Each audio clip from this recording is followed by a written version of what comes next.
Esta considera que es conferencia una comenzará a cirugía, grabarse. cuando se considera una cirugía que es exitosa, una cirugía bariátrica.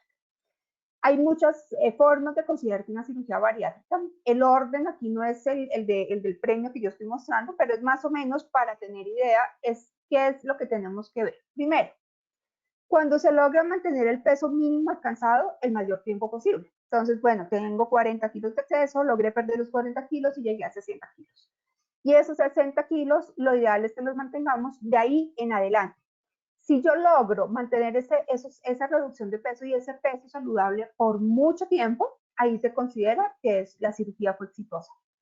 La cirugía no se considera exitosa si se llega al peso ideal, sino es cuánto tiempo se mantiene ese mínimo peso que se alcanzó y cuánto tiempo lo voy a sostener. Otro de los puntos importantes es si cuando se logró cambiar los hábitos y se logró mantener un estilo de vida saludable. Todos sabemos que con la cirugía bariátrica vienen muchos cambios. O sea, yo tengo que cambiar la forma de comer, la técnica, la alimentación, tengo que cambiar los alimentos, tengo que hacer ejercicio, tengo que cambiar muchas cosas. Y el éxito se considera es que si todos esos cambios yo los logro hacer desde la cirugía hasta toda la vida, hasta que yo mantenga todos esos cambios durante toda la vida. Eso también se considera que fue, digamos, una cirugía exitosa. Y cuando no hay una reganancia de peso. O sea, ¿podemos reganar peso? Que pues sería la siguiente pregunta. Pues posiblemente sí, ahorita lo vamos a ver. Pero cuando no hay una reganancia exagerada de peso, también se considera que la cirugía fue exitosa. Entonces recordemos, y lo que yo les decía ahorita, y es que hay muchos estudios en donde comparan las distintas técnicas quirúrgicas, donde comparan, por ejemplo, pacientes de la misma edad, o mujeres, o hombres, etcétera. O sea, como tratar de mirar las mismas características. Y se ha visto que los pacientes pueden incrementar peso y está en un promedio entre 20 y 80% de los pacientes suben de peso. ¿Sí? O sea, podemos considerar que un 20 a un 80%, fíjense que es un rango muy largo, muy grande, pueden subir de peso. Ahora, la cosa es cuánto pueden subir. Entonces, digamos que ahí hay que pensar es que los primeros 2 años son donde se mantiene ese peso mínimo, ese peso, nosotros le llamamos el peso nadir, el peso mínimo alcanzado. Y después de los 2 años es cuando hay que tener mucho más cuidado, porque después de los 2 años de la cirugía es cuando empieza a haber un incremento de ese peso. Y el incremento más grande de ese peso que se gana se hace especialmente entre los 3 y los 6 años. Entonces, digamos que ahí tenemos que tener especial cuidado cuando. Después de los 2 años, especialmente en el año 3 o en el año 6. En ese periodo es donde tenemos que tener más cuidado de si estamos ganando peso o no. Ahora, ¿cómo se define qué es la reganancia de peso o la ganancia de peso después de la cirugía bariátrica? Entonces, hay una definición que es muy fácil y es el aumento del 15% del peso nadir o el peso mínimo alcanzado o el que se ha mantenido en los últimos o durante 6 meses, en los últimos 6 meses. Entonces, ¿qué es importante acá? ¿Se puede subir de peso después de la cirugía? Claro. O sea, normalmente todos los pacientes después de la cirugía bariátrica en algún momento pueden empezar a subir, pero la clave es que nunca suban más de ese 15% de ese peso mínimo que alcanzó. Entonces vamos a hacer un ejemplo acá para que me entiendan.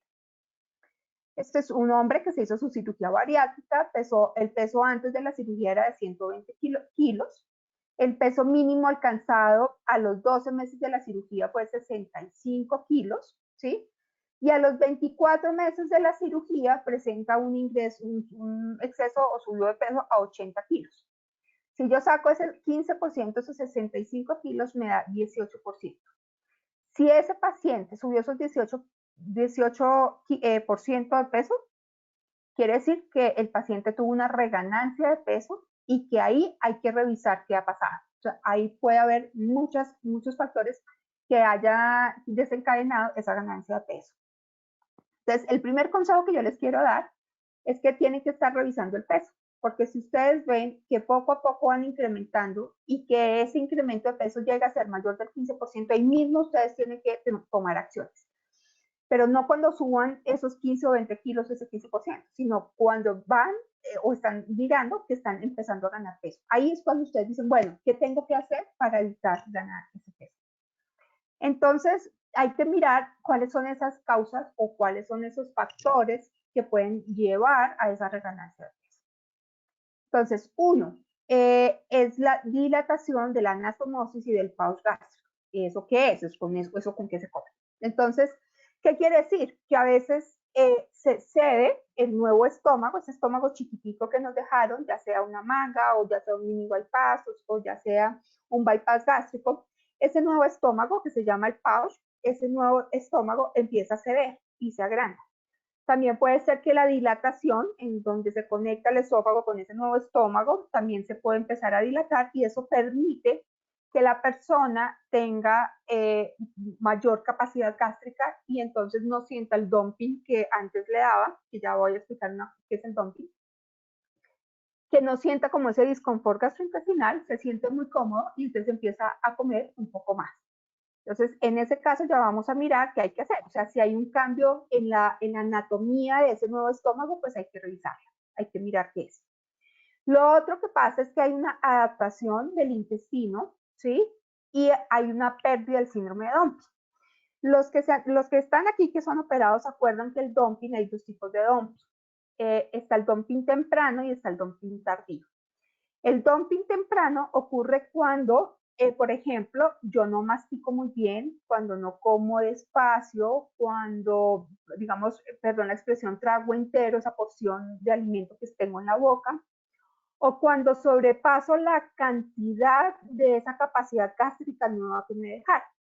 Entonces, cuando pasa eso, ¿qué síntomas hay? Hay síntomas como reflujo, gastritis, dolor abdominal, hay retorcijones, hay opresión en el pecho, dolor en el brazo, se siente como si se le fuera a dar un infarto, pero después no es eso, sino simplemente es el síndrome de dumping, que lo que hace es que por esa capacidad que nos sobrepasamos del estómago, pues hace que haya un dolor abdominal muy fuerte. Y el otro, que es el dumping tardío, es cuando se consumen alimentos muy ricos en azúcar. Sabemos que en las cirugías azúcar se absorbe muy rápido, esos carbohidratos se absorben muy rápido. Y entonces hacen que al absorberse tan rápido se libere muy rápido insulina o mayor cantidad de insulina. Y eso hace que se bajen los niveles en azúcar muy rápido en la sangre. Y hay síntomas como mareo, taquicardia, sudoración y en algunas personas pues pueden llegar hasta desmayarse o perder el sentido. Esos son el dumping. Yo digo que afortunadamente durante el tiempo después de la cirugía, y esto puede durar mucho tiempo, se puede seguir sintiendo ese dumping. Pero al sentir el dumping, ¿qué hace la persona que lo siente? Pues dice, no, yo no quiero sentir esto porque esa sensación es horrible. Entonces se cuida en la cantidad de alimento que come. Pero cuando se pierde ese dumping, cuando el intestino se adapta y se pierde el dumping, pues se siente también que no importa si come más o más o más, de todas maneras, pues no siente dolor, no siente nada y eso va a hacer que haya una ingesta mayor de calorías. Y esa puede ser una razón por la cual se sube de peso. Entonces hay una adaptación del intestino. Lo otro es una falta a la adherencia de hábitos en la alimentación saludable. Es decir, ya yo estuve bien 2 años, ya me empiezo a antojar de otra comida, empiezo a comer, a rumiar, a comer cositas pequeñas, porque sé que cosas grandes no puedo, entonces cada hora estoy comiendo, y entonces eso hace que, digamos, se pierda como todos esos hábitos que aprendimos, y por lo tanto también hay un aumento en la ingesta calórica. La otra razón es el sedentarismo. Entonces yo fui muy activa los primeros 2 años hasta que llegué al peso, pero ya me sentí súper bien, ya tengo mucho ánimo, ya hago muchas cosas, me encarreto en mi trabajo, vuelvo y me encarreto en la vida anterior, ya no pienso en cómo cuidarme, dejo de hacer ejercicio, entonces como más, gasto menos, por lo tanto hay una ganancia de peso. Los cambios o los estados de ánimo. Se ha visto que, por ejemplo, en las personas que tienen una cirugía bariátrica y que antes de su cirugía bariátrica tuvieron trastornos como de depresión o ansiedad, posiblemente después de los 2 años de la cirugía se puede volver a tener esos episodios de depresión. Y lo que se ha visto es que todos estos problemas, digamos, psicológicos influyen muchísimo en la reganancia de peso. Entonces, digamos que siempre tenemos que estar pensando muy bien en manejar esa parte emocional.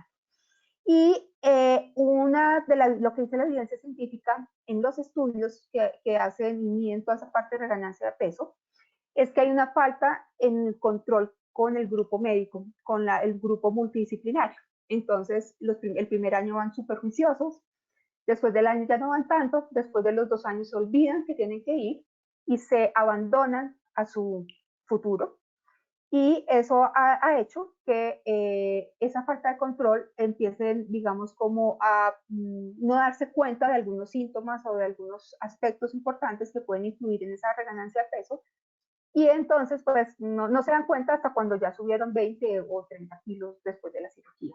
Entonces, pues, esos son como los factores. Entonces, ya conociendo un poco cuáles son esos factores de riesgo, vamos a empezar a hablar de las acciones que tenemos que hacer para prevenir esa ganancia de peso después de la cirugía bariátrica. Entonces, aquí yo lo tomé por puntos. Son muchos puntos. Ojalá que ustedes los puedan apuntar, los puedan tener y ojalá los puedan analizar en su vida. ¿Cómo lo están haciendo? Si lo están haciendo bien, perfecto. Si no lo están haciendo tan bien, ¿qué pueden hacer para mejorarlo? Y si no lo están haciendo, empezar a actuar. Entonces, vamos a mirar cuáles son esas acciones. Lo primero, la recomendación más importante es asistir a los controles médicos periódicos. Entonces yo aquí hago un ejemplo que me parece fundamental que lo tengan en cuenta. Si yo me operé el 15 de enero del 2020, lo ideal es que estos primeros días tenga 1 o 2 controles con el médico, pero digamos que lo ideal es que por lo menos al mes yo ya tenga un control y mensualmente durante los 3 meses siguientes. Ojalá yo tenga este control con los médicos así de seguidos. Cuando llegan los 6 meses, ya se pasa más o menos a un control cada 3 meses, ¿sí? Y cuando se cumple el año, digamos, ahí ya después del año, lo ideal es que sea cada 6 meses. Y después, ¿sí? De los 2 años, lo ideal es que el control sea por lo menos una vez al año, que ustedes tienen que asistir con todos los profesionales de la salud que los vio durante la cirugía. Es decir, el primer año ustedes van a estar súper controlados. Los primeros 6 meses cada mes, después de 6 meses cada 3 meses y después del año, más o menos cada 6 meses. Y a los 2 años, después de los 2 años, cada año ustedes tienen que ir al médico que los operó, al endocrino, a la nutricionista, al psicólogo, al deportólogo, etcétera, a todo el grupo profesional. Lo más importante y la evidencia científica lo que ha demostrado es que cuando esa persona no vuelve a esos controles, tiene mayor riesgo de reganancia de peso. Entonces, fundamental que ustedes hagan esos controles. Segunda acción, los controles bioquímicos. Entonces, yo aquí les traigo este cuadrito. Este es el cuadrito que nosotros como profesionales de la salud nos guiamos y entonces decimos, antes de la cirugía tenemos que hacer el control de todos estos datos, de un cuadro hemático, la glucosa, la creatinina, cómo está funcionando el hígado, los electrolitos, la albúmina, el hierro, el calcio, la paratormona, la vitamina D, todo esto lo tenemos que mirar. Al mes tenemos que hacer los controles de estos primeros, al mes y a los 3 meses, a los 6 meses se amplía un poco esa evaluación. A los 12 meses hay que volver a hacer todos esos exámenes que se hicieron antes de la cirugía. A los 18 meses se hace alguno y después de los 2 años, fíjense, se tiene que hacer todos estos exámenes. La pregunta es si ustedes están haciendo estos exámenes cada año o pues como es una EPS y la EPS nos da cada año por cuaresma la cita, pues entonces no me las hago y a veces ya llevo 2, 3 años sin hacerme los controles.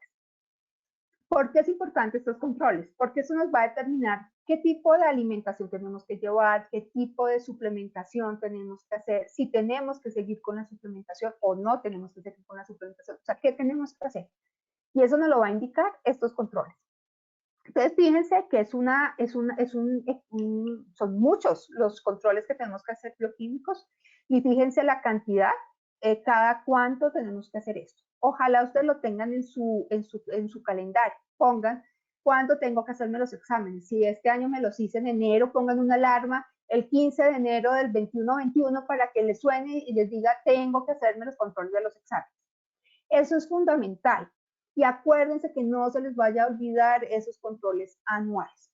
¿Y por cuánto tiempo? Por toda la vida, porque acuérdense que la cirugía es para toda la vida. La cirugía, el estómago sigue chiquito para toda la vida. Si el intestino lo tocaron, ese cambio sigue para toda la vida. Entonces, por lo tanto, los controles bioquímicos hay que hacerlos todos los años. Cada vez que vayan al endocrino, al control con el médico, el control con el médico general, hay que decirles, yo hice cirugía bariátrica, necesito el control de todos esos exámenes. No se les vaya a olvidar, porque si ahí encontramos algo, pues ahí ya sabemos qué podemos hacer y qué acciones tenemos que tomar. Tercer punto, tomar los suplementos nutricionales. Y en esto yo quiero ser muy enfática. Yo lo que he visto es que aquí hay una falla grande, tanto de los pacientes como de los profesionales de la salud, y yo asumo la culpa de todos. Porque muchas veces asumimos que a los 2 años, si todo está bien, pues listo, ya estoy bien y chao. Y a veces hay profesionales de la salud que no saben que ustedes tienen cirugía bariátrica, entonces no saben que hay que tomar los exámenes o no saben que hay que suplementar, por un lado. Algunos médicos que hacen la cirugía, algunos cirujanos les dicen, no, hay que tomarlos por 6 meses o por 1 año, máximo 2 años, o si no, no, ya déjenlos porque los niveles están bien. Recordemos que el agotar, el almacenamiento de estas vitaminas y minerales algunas veces dura 2 años. Y voy a poner ejemplo de la vitamina B12. La vitamina B12 siempre la tenemos alta, normalmente. Pero cuando hacemos la cirugía, la absorción ya está alterada, porque acuérdense que la vitamina B12 se absorbe a nivel gastrointestinal y necesita una sustancia que se llama el factor intrínseco, y ese factor intrínseco se produce en la porción del estómago que se quita, ¿sí? Entonces, si no tenemos ese factor intrínseco, pues esa vitamina B12 no se absorbe. Pero resulta que como tenemos ese almacenamiento, porque se almacena en una buena cantidad, se va agotando y más o menos al año de vida, del año de la cirugía, perdón, empieza a bajar y a los 2 años se puede agotar. Cuando se agota la vitamina B12 en la sangre, es porque ya no hay nada, ya se quedó el cuerpo así y empieza problemas de dolor articular, de fatiga y pueden terminar en problemas, digamos, neurológicos bastante importantes. El déficit de las vitaminas no duele. O sea, uno le dice, ay, me duele el hueso, o sea que tengo déficit de vitamina B, vitamina D. No, a uno no le duele el hueso, a uno no le duele el pelo, a uno no le duele porque la deficiencia de las vitaminas y los minerales no duele. Entonces, digamos que no va a haber como una señal de alarma. Las señales de alarma puede ser que se me está cayendo el pelo, sí, pero a veces dicen, no, es porque estoy estresada, porque, bueno, cualquier razón. Entonces, digamos que sí hay que empezar a mirar muy bien la clínica. Ustedes empiezan a identificar. Si ustedes ven que se les está cayendo el pelo más de lo normal, que las uñas se les están quebrando, que la piel la ven reseca, que parece como si se estuvieran asoleados y se estuvieran descarapelando todo el tiempo, ven que les están sangrando las encías, ven que le duelen las articulaciones, que le duelen los músculos, que tienen fatiga, que se despiertan cansados. Todo eso son síntomas de deficiencias de vitaminas y minerales. Y hay estos nutrientes, el hierro, el calcio, la vitamina B12, la vitamina D y el ácido fólico son los más, digamos, susceptibles a hacer deficiencias, sin contar el zinc, sin contar el cobre, que también son importantes. Entonces, si ustedes me lo preguntan a mí, esta suplementación debe ser para toda la vida. Ah, que también solamente me hicieron manga. Pues es que resulta que en la manga, en esa parte de estómago que le quitaron, ahí es donde se produce el ácido clorhídrico, donde se produce el factor intrínseco, y por eso no se absorbe el hierro y por eso no se absorbe la vitamina B12. Entonces, estos suplementos deben ser para absolutamente toda la vida. Entonces, traten de estarlo, pues como decía ahorita, aquí mirándolos, controlándolos, pero además tomándolos, no los quiten. A no ser que el médico les diga, quitémoslos, pero los vamos a controlar en 3 meses y vamos a mirar, pero traten de no quitar. El nutricionista los va a orientar muchísimo en cómo hacer la suplementación de esas vitaminas. Y aquí quiero hacer énfasis en otra cosa. No todas las vitaminas son iguales. O sea, no es lo mismo tomar un multivitamínico que ustedes encuentran en una góndola de un supermercado de grandes superficies, porque esas vitaminas que están en las góndolas son vitaminas para personas sanas. ¿Sí? Yo no estoy diciendo que el paciente con cirugía bariátrica no sea sano, pero para personas sin necesidades incrementadas. Mientras que los suplementos nutricionales especializados para cirugía bariátrica son diseñados para pacientes que les han quitado el estómago o que tienen un problema de hipoabsorción por el tipo de cirugía que le hicieron. Entonces, por eso es fundamental tomar multivitamínicos que tengan esa connotación de estar diseñados para pacientes bariátricos. Lo otro que es, debe haber una relación adecuada, por ejemplo, entre el hierro y el calcio. Si el calcio tiene mucho calcio, ese suplemento, el hierro no se absorbe, por ejemplo. Si tiene mucho cobre, por ejemplo, el zinc no se absorbe. Entonces, tienen que tener una relación adecuada para pacientes con cirugía bariátrica para facilitar la absorción y para que no, digamos, compitan por la absorción de esos nutrientes. Por lo tanto, la suplementación no lo hagan con cualquier multivitamínico. Ay, me dieron una muestra médica de este, o es que me encontré en una tienda naturista este. No. Pregunten a su nutricionista bariátrica o a su cirujano o a su endocrino cuál es el multivitamínico que más les sirve a ustedes y se acomodan a las necesidades que ustedes tienen. Eso es una recomendación. Cuarta acción. Aquí hay un dilema, si hacer 3 o 5 comidas. Y yo les digo que esto depende. Que se ha visto que la rumiación, el estar comiendo mucho constantemente, eso altera un poco los niveles de insulina, los niveles de algunas hormonas y altera como el ritmo circadiano de la producción hormonal y de la producción de ciertas sustancias que nos hacen estar activos o nos hacen dormir. La evidencia científica últimamente demuestra que hacer 3 comidas al día es mucho mejor para mantener esa crononutrición de una forma adecuada. Entonces, si estoy recién operada, lo ideal es hacer las 5 comidas. Eso es claro, porque necesitamos cubrir el aporte nutricional. Pero cuando ya mi intestino se ha adaptado, cuando yo ya estoy adaptada a esta situación después de la cirugía, la recomendación es tratar de hacer 3 comidas al día, o sea, hacer desayuno, almuerzo y comida, y dejar 12 horas de ayuno, o sea, de 7 de la noche a 7 de la mañana. Esa ayuno ayuda muchísimo a regular los niveles hormonales en la sangre. Entonces depende. Ahora, ¿puedo hacer refrigerio si siente hambre real? Sí. Si siente hambre emocional, no. Y ahorita vamos a ver qué es hambre real y qué es hambre emocional. Pero lo ideal es tratar de hacer 3 comidas y si necesitamos por los refrigerios los hacemos, pero tratar de hacerlos de una forma correcta y adecuada que ya también los vamos a ver más adelante. Entonces, mi recomendación es, si está recién operada, las 5 comidas, si está ya con su intestino adaptado y todo adaptado, tratar de hacer 3 comidas completas al día.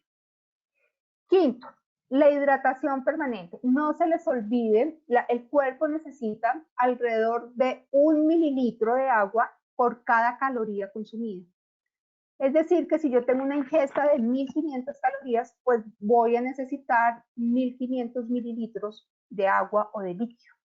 Si yo consumo 2000 calorías, pues necesito 2. Entonces el promedio, por eso está el promedio entre 1500 y 2000 mililitros o 1,5 litros, 2 litros de agua o líquido en el día. De esto es fundamental y yo les doy una recomendación, porque ¿qué he visto en los pacientes con cirugía bariátrica? Al principio, como se sienten deshidratados de la cirugía, están muy conscientes de su hidratación, pero cuando el intestino se adaptó, cuando ya están comiendo muy bien, se les olvida. Entonces mi recomendación es que pongan una alarma. En su celular pongan una alarma que les suene cada hora, que diga tomar agua. Lo ideal es que con esta alarma pues les va a ayudar un poco a hacer consciente ese acto de ir a tomar agua. Entonces, lo ideal es que esos 2 litros o 1,5 litros de agua lo distribuyan desde que se levantan hasta que se acuestan. Entonces, por decir algo, cada hora tienen que tomar 200 mililitros, es decir, que cada hora tienen que tomarse un vaso de agua. Y traten de no tomar menos de 3 vasos de agua, porque la recomendación en total son al menos 8 vasos de agua. Entonces, tienen que tratar de alcanzar a tomar esos 8 vasos de agua de 200 mililitros para alcanzar por lo menos 1600 mililitros de agua. Entonces, no se les olvide la alarma y distribuirlo en el día mientras estén despiertos. No, que no pase que se acordaron a las 5 de la tarde, entonces empiezan a tomar agua, entonces por la noche están en el baño, no pueden dormir y están haciendo pipí toda la noche, y entonces pues eso les altera el sueño. Entonces traten, como les decía, distribuirlo mientras estén despiertos. El sexto punto, tratar de dormir mínimo 7 horas al día. Y aquí es importante que ustedes tengan en cuenta como esta higiene del sueño. Hoy en día tenemos muy mal dormir todos. la mayoría de las personas. Uno, porque nos llenamos de trabajo, estamos trabajando mucho más de lo que deberíamos trabajar, estamos con mucho estrés y tenemos una intoxicación de equipos de electrónicos en donde la luz, por ejemplo, o el estar conectado permanentemente nos altera esas horas de sueño. Entonces, tenemos que tratar de dormir. Estudios científicos y la evidencia científica demuestra que si uno duerme menos de 6 horas, eso altera algunas hormonas y eso genera ganancia de peso. O sea, está directamente proporcionado. Entre menos sueño, ¿sí? Se haga, está inversamente, entre menos sueños, más ganancia de peso. Entonces, es importante tratar de dormir por lo menos esas 7 horas. ¿Qué hay que hacer o cuáles son esas recomendaciones o qué es la higiene del sueño? Primero, traten de utilizar la cama solamente para dormir, no trabajen en la cama, no coman en la cama, no hagan nada más sino dormir en la cama. Traten de, si duerman siesta, lo ideal es no dormir siesta, pero si en el día duermen siesta, que no sea más de 20 minutos. O sea, después del almuerzo, si ustedes se acuestan 2 horas, pues efectivamente se van a acostar más tarde. Y eso pues digamos, una señal equívoca para nuestro cerebro y va a hacer que pues no durmamos de una forma adecuada. Traten de evitar las pantallas por lo menos 1 hora antes de ir a dormir. El computador, el celular, el iPad, todas las pantallas tratenlas de evitar lo que más puedan por lo menos 1 hora antes, porque si ustedes se dan cuenta en este momento que están al frente del computador, la luz de la pantalla es blanca y esa luz blanca le indica a nuestro cerebro que es de día. Y si ustedes miran ya hacia afuera, es de noche. Y si el cerebro solamente está mirando esa luz blanca le indica al cerebro que es de día, y entonces si es de día, ¿cuáles hormonas están activas? Pues las que nos van a mantener activas. Y precisamente eso es lo que no nos deja dormir. Entonces tenemos que buscar en la noche luces más tenues o luces tipo de color amarilla, que sean más color noche, y eso hace que el cerebro entienda que es de noche y le dé sueño. Traten de no hacer ejercicio muy intenso después de las 7 de la noche, es una recomendación. El ejercicio nos ayuda a dormir, pero traten de hacerlo antes de las 7 de la noche. Evitar bebidas estimulantes, café, por ejemplo, tés muy concentrados, también tratar de evitarlos. Hagan actividades relajantes como tomarse un agua aromática, un té de frutos rojos o hacer una ducha corta con agua tibia. Tratar de apagar la luz, tratar de oír música suave, no sobreestimular, digamos, con música que rock o muy dura, porque pues eso estimula nuestro cerebro. Y traten de tener una hora de levantada y una hora de acostarse adecuada. O sea, igual, o sea, siempre tratar de dormirse tipo 10:30 y levantarse tipo 6 de la tarde, de la mañana, perdón, si lo tienen más o menos establecido así. O sea, siempre acostarse a la misma hora y tratar de levantarse a la misma hora. Y tener unas rutinas en la noche antes de dormir, por ejemplo, leer o pintar o hacer meditación, etcétera, eso puede ayudar. Y tratar de que la comida en la noche no tenga muchos carbohidratos, mucho azúcar, porque eso estimula y hace que uno no duerma. Entonces, tratar de hacer unas comidas un poco más ligeras es mucho más recomendado para poder dormir.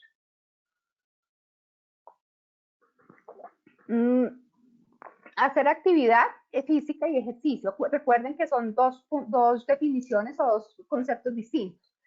La actividad física es todo el movimiento que hace el cuerpo. Es decir, desde que yo me levanto, voy a la ducha, salgo, camino, voy a la oficina, todo eso es actividad física. Y el ejercicio es cuando yo mido la frecuencia, la intensidad del tiempo y el tipo de ejercicio. Si yo hablo de actividad física, la puedo medir. ¿Y cómo se mide? Por medio de los pasos. Entonces, ojalá ustedes en sus celulares midan los pasos. En los celulares hay aplicaciones que miden los pasos. O si compran el reloj que mide los pasos. Y ojalá, lo ideal de una persona activa físicamente es que camina 10.000 pasos día. Lo mínimo deben ser mínimo 6.000 pasos. Antes de ir a dormir, ojalá ya haya caminado mínimo 6.000 pasos, pero lo ideal son 10.000, 12.000 pasos. Y en cuanto al ejercicio, que yo les decía, es medir el tiempo, la intensidad y la frecuencia. Entonces, lo ideal es hacerlo 5 veces a la semana. Lo ideal es que ustedes lo pueden hacer mínimo 150 minutos a la semana, o ideal tratar de hacer 300 minutos a la semana. Y en ese tiempo de ejercicio, hacer 1 o 2 veces a la semana 30 minutos de ejercicio vigoroso. Es decir, correr un poco más o jugar un partido de tenis por ejemplo, hacer algo de kickboxing, bueno, un ejercicio un poco más intenso de lo que hago normalmente. Si normalmente salgo a caminar una hora, pues 2 veces a la semana, en esa hora que camino voy a trotar 10 minutos, 15 minutos, etcétera. Ese es un ejercicio vigoroso. Y traten de que la frecuencia cardíaca esté siempre en 130 pulsaciones por minuto. La frecuencia cardíaca se les puede medir el reloj o ustedes la pueden medir si cogen no el dedo gordo, sino el dedo índice, lo colocan aquí en la carótida, lo miden y ahí pueden contar cuántas veces, digamos, es la pulsación en un minuto.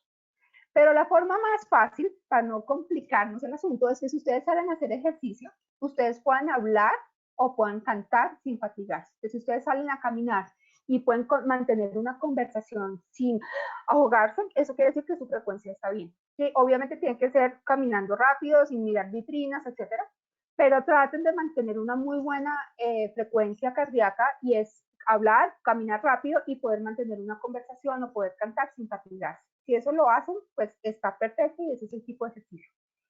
Ahora, ojo con eso porque a veces me dicen los pacientes, no, yo sí hago ejercicio, yo todos los días hago una hora. Ah, bueno, ¿y qué hace el resto del día? Ah, no, yo hago ejercicio a las 6 de la mañana y a las 8 me siento a trabajar y me levanto a las 10 de la noche. Usted es sedentario. ¿Por qué? Porque no cumple esta actividad física que está recomendada y es esos 10.000 pasos. Entonces, ojalá pudiéramos cumplir esas dos actividades. Acción 8.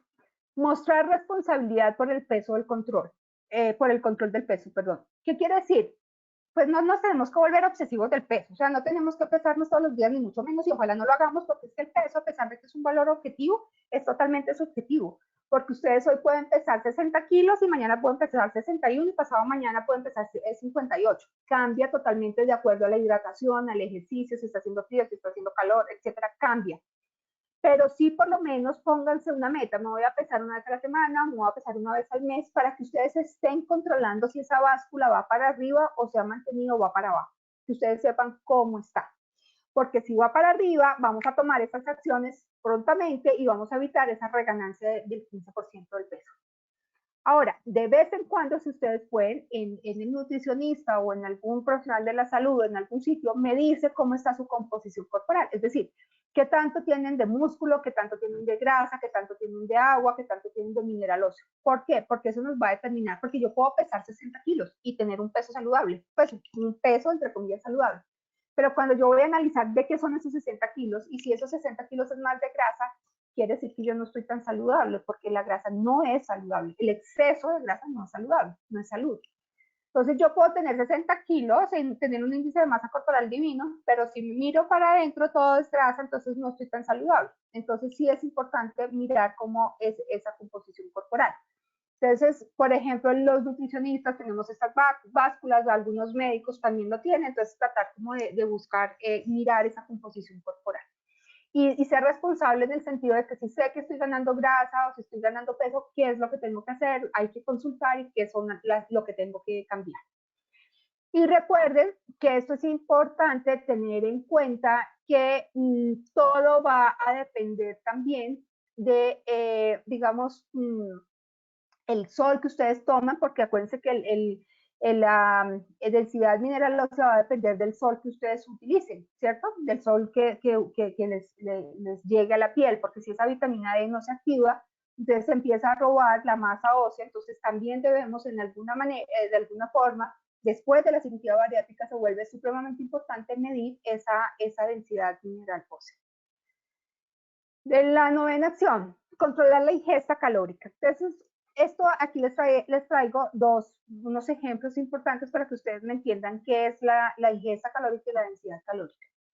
Antes de la cirugía, posiblemente llevábamos un consumo muy alto de calorías, independiente de dónde viniera, pero normalmente estaríamos comiendo muchas calorías.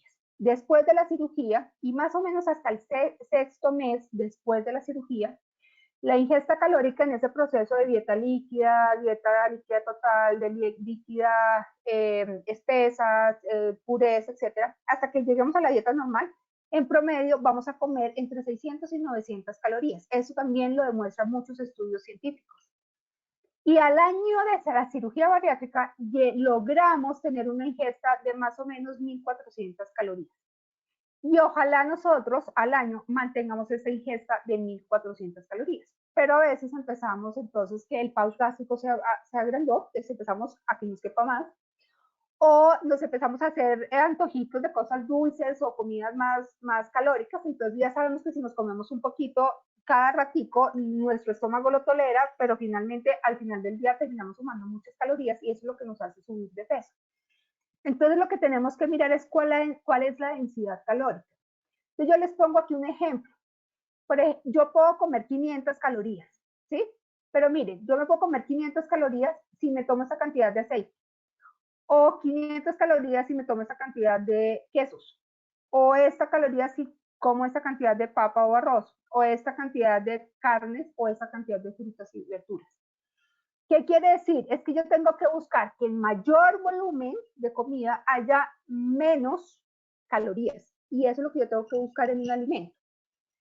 A veces, y eso es una experiencia que tuve la semana pasada con un paciente, me dice, que es bariátrico, me dijo, mire, me encontré estas galletitas que son ricas en proteínas y las compré. Cuando la fuimos a ver, la galleta, el peso de la galleta eran 40 gramos, pero en esa galleta habían más o menos 250 calorías.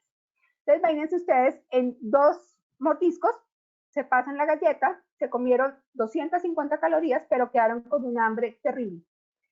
Y eso es lo que ustedes tienen que evitar. Lo ideal es que ustedes coman volúmenes grandes de comida con poquito ingesta calórica. Por eso es importante comer mucho más frutas, más vegetales, más carnes, más pescados, frijoles, lentejas, pero no tantas cosas con mucha grasa o con mucho azúcar, porque en poquito volumen tienen mucho azúcar y muchas calorías. Entonces hay que manejar la densidad calórica de los alimentos. Eso lo van aprendiendo poco a poco, mirando etiquetas nutricionales, que ahorita vamos a mirar un poco de eso. Pero traten de buscar alimentos con densidad calórica baja, es decir, que con mayor volumen, menos calorías, o que en poco volumen, muy poquitas calorías. O sea, una galleta de 40 gramos debería tener máximo 40 calorías, porque ya si tiene más, quiere decir que por gramo tiene 2 o 3 o 4 veces más calorías y pues no se justifica. Entonces, controlar las porciones. Ojo con esto. Miren cómo es el plato. ¿Se acuerdan del plato de cirugía bariátrica? O sea, lo ideal es tratar, al inicio decíamos que en esta parte debería estar la proteína, pero ya después de los años de la cirugía bariátrica, lo ideal es que la mitad del plato sean vegetales, luego un cuarto la proteína y luego la harina. Que si lo desbaratamos, pues digamos, lo podríamos ver como esta ensalada, como un poquito de papas y esta carne. Recuerden como el volumen y las porciones, entonces las tenemos como en las manos, entonces tratar de que los vegetales tengan esa cantidad de volumen, por ejemplo, entonces fíjense el volumen y tienen muy poquitas calorías. En cuanto a los carbohidratos, fíjense el volumen para que tenga los carbohidratos que deberíamos consumir, frijoles, lentejas o garbanzo, como lo ven acá, esta sería la porción que podrían comer. Un pan, por ejemplo, si van a comer, esta sería la porción adecuada para obtener las calorías que deberíamos consumir. Si comemos frutas, estas serían como las porciones de las frutas que podríamos comer. Digamos, un plato de frutas muy grande, pues ya estaríamos aportando muchas calorías. Entonces, tratar de mirar como las porciones que nos estamos sirviendo y tratar de controlar el tamaño de esas porciones es la acción número 10. La acción número 11, buscar que esos carbohidratos sean saludables. Entonces, tratar de que no sean refinados, evitar las harinas supremamente refinadas, tratar de hacer más harinas ricos en granos enteros, sin procesar, más como harinas de masa madre que no tengan tantos ingredientes como grasa, aditivos, azúcares, sino tratar de que sea muy básico este tipo de carbohidratos, comer más carbohidratos naturales, que la transformación la hagamos en nuestra cocina, es decir, arroz, de pronto una papita, una yuca, que son alimentos que vienen de la naturaleza y que la transformación la hacemos nosotros en la casa. Eso, de esa forma buscamos más carbohidratos saludables. Entonces, más, digamos, carbohidratos donde están de cereales integrales, de vegetales o de frutas o de granos enteros es mucho mejor. Acción número 12, no consumir bebidas calóricas. Y esta, en unos estudios recientemente publicados, se ha visto que las personas con reganancia de peso después de cirugía bariátrica suben de peso porque aprenden a tomar muchas bebidas calóricas. Es decir, jugos, malteaditas, gaseositas, juguitos de caja, etcétera. Y eso poco a poco va sumando muchas calorías a partir del azúcar. Y acuérdense que el azúcar, cuando el cuerpo lo utiliza una pequeña cantidad y el exceso de ese azúcar lo transforma en grasa. Entonces, si yo aprendo a comer más líquidos calóricos, pues el cuerpo finalmente va a transformar esas calorías en grasa. Entonces, evitar tomar esas bebidas hipercalóricas. Acción número 13, asegurar la ingesta de proteína. Nosotros tenemos que asegurar una ingesta muy buena de proteína, por lo menos 60 gramos de proteína. Y fíjense las porciones, o sea, lo ideal es que, porque no podemos comer más grande porque nuestro estómago no es capaz de recibir esa cantidad de proteína. Pero si ustedes ven aquí las porciones de pollo, de pescado, de carne, los frijoles, lentejas, garbanzo, atunes, etcétera, el huevo, todo esto nos va a asegurar la ingesta de proteína. Pero recuerden que no todo lo que estamos comiendo es proteína. ¿A qué me refiero? Yo me como 100 gramos de carne, yo no estoy comiendo 100 gramos de proteína. Yo si como 100 gramos de carne, apenas estoy comiendo 14 a 25 gramos porque depende del corte de proteína.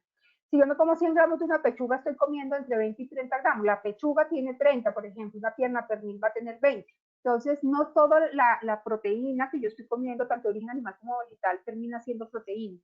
Entonces yo tengo que asegurar en el día los 60, 80 gramos de proteína. No se les olvide, traten de escribir, de tomar fotos, de mirar, de calcular qué proteína están consumiendo. Y lo que se ha visto es que en las personas con reganancia de peso hay una muy pobre ingesta de proteína. Entonces tienen que buscar qué tipo de proteína y qué cantidad de proteína están consumiendo. Y lo otro son los suplementos a partir de la proteína. Entonces, a veces son muy juiciosos los pacientes con las proteínas que nosotros les mandamos, pero cuando pasan los años empiezan a buscar otro tipo de proteínas. Entonces hay que buscar siempre que la proteína que ustedes utilicen tenga muy buena calidad. Es muy distinto comer una proteína de origen vegetal a de origen animal. La de origen animal contiene todos los aminoácidos, por ejemplo. Es distinto que la cantidad de aminoácidos que tiene una proteína con otra. Por ejemplo, si yo comparo una proteína que hoy en día se utiliza de alberja, por ejemplo, con una proteína de whey o de lactosuero, la proteína de lactosuero contiene mucho más aminoácidos que mi cuerpo necesita.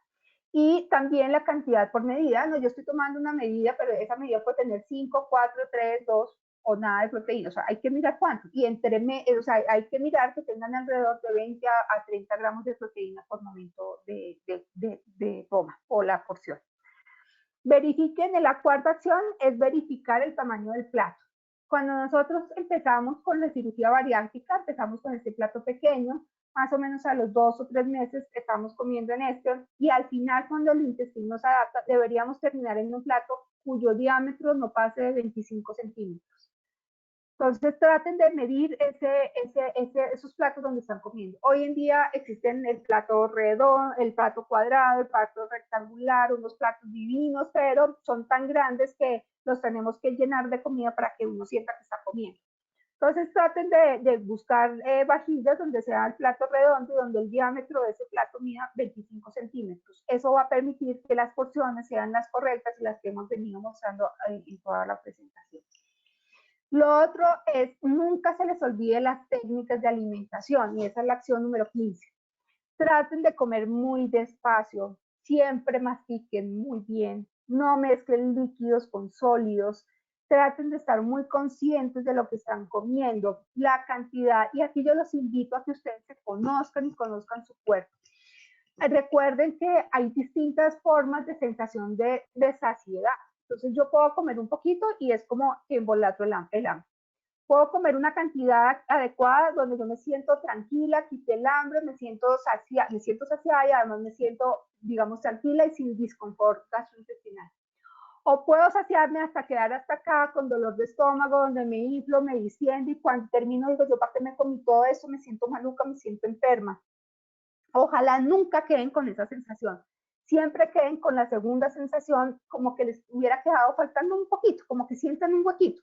Ahí es cuando ustedes tienen que parar. Por eso tienen que hacer consciente el acto de comer. O sea, no pueden dejar, tienen que quitar el piloto automático, hagan consciente y sepan a dónde deben parar y qué deben comer. Habrá días que dicen, no, hoy no estoy para comer pizza porque mi estómago no está tan bien, después ese día no coman. Si sienten que no están bien, pues identifiquen qué es lo que pueden comer. Entonces es importante tratar de mirar siempre las técnicas de alimentación.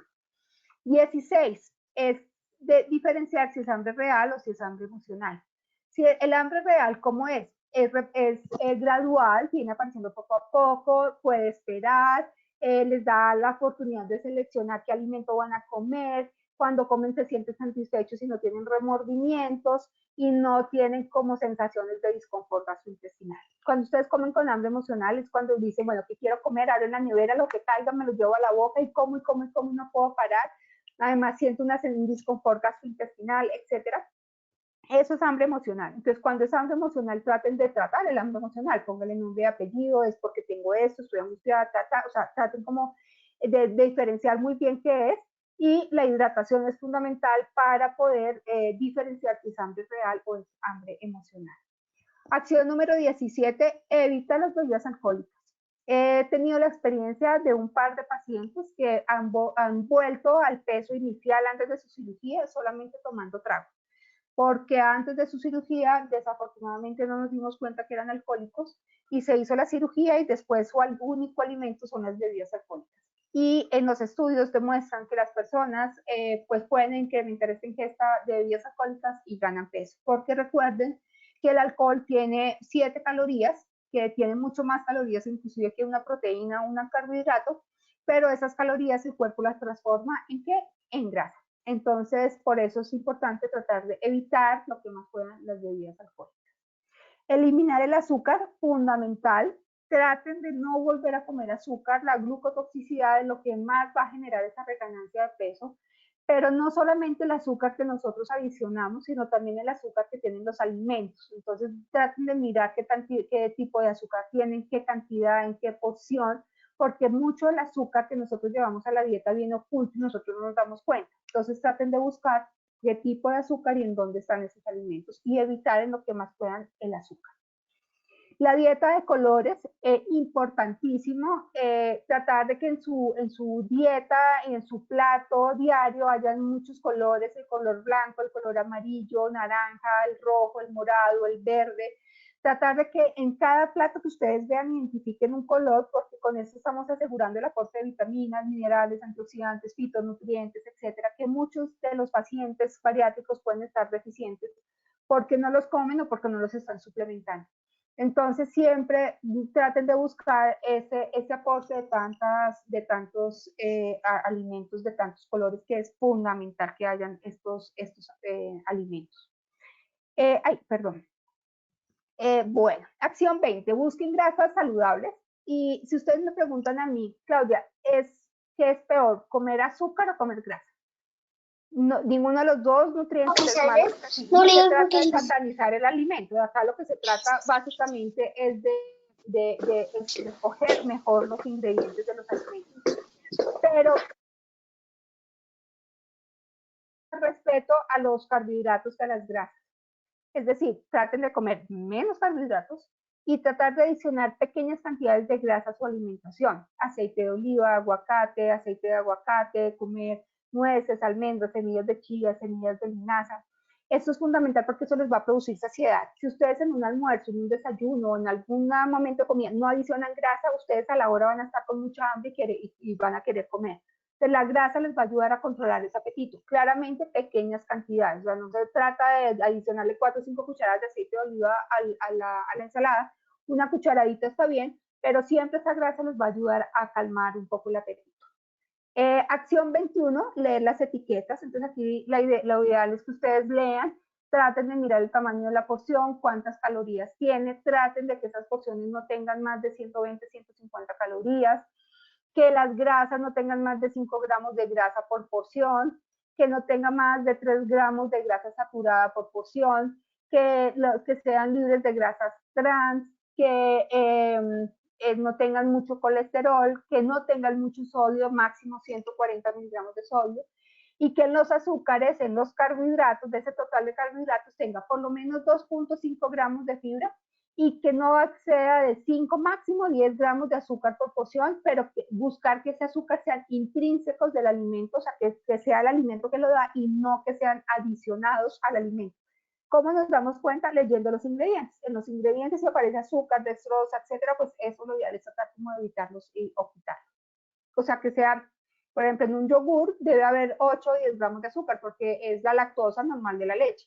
Pero si tiene 25, 30, quiere decir que lo adicional, pues se lo echaron como ingrediente al alimento. Entonces, tratar de leer siempre las etiquetas nutricionales. Eviten el excesivo consumo de alimentos procesados. Aquí yo les coloco algunos colorantes y algunos conservantes que pueden tener una acción negativa a nivel hormonal y generar ganancia de peso o producir inflamación. Entonces, por ejemplo, la tartrazina, estos colores que están acá, el color rojo, los nitritos, los TBHQ, por ejemplo, todos estos pueden producir, son disruptores hormonales y pueden generar ganancia de peso. Entonces, simplemente lo vamos a evitar quitando los paquetes, quitando los alimentos que tengan grasa, azúcar y sodio en un solo producto. Entonces, pues eso es tratar de evitarlo lo que más pueda. Acción número 23, y esto se lo recomiendo a todos, y es que después de la cirugía bariátrica hay una alteración en la flora intestinal. Entonces, acuérdense que el intestino y el cerebro están conectados y nuestro intestino es nuestro segundo cerebro. Entonces, yo tengo que tener un intestino saludable, un intestino que tenga una flora bacteriana adecuada. Es decir, que tengo probióticos, que es la bacteria, y el prebiótico, que es el alimento de esa bacteria, y estos dos juntos se llaman simbióticos.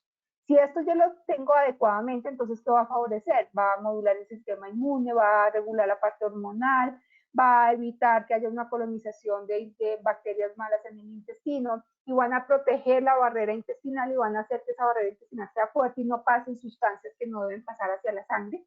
Es importante, yo en mis pacientes y mis recomendaciones que periódicamente estén tomando probióticos, ojalá que sean multicepas. Ustedes ven que yo aquí en la presentación les coloco varias cepas, o sea, hay probióticos que yo solamente veo que tienen lactobacilos, bifidobacterias, por ejemplo. No, lo ideal es que tengan de todas estas bifidobacterias y lactobacilos para que la salud intestinal sea mucho mejor. Entonces, siempre estar cuidando su salud intestinal.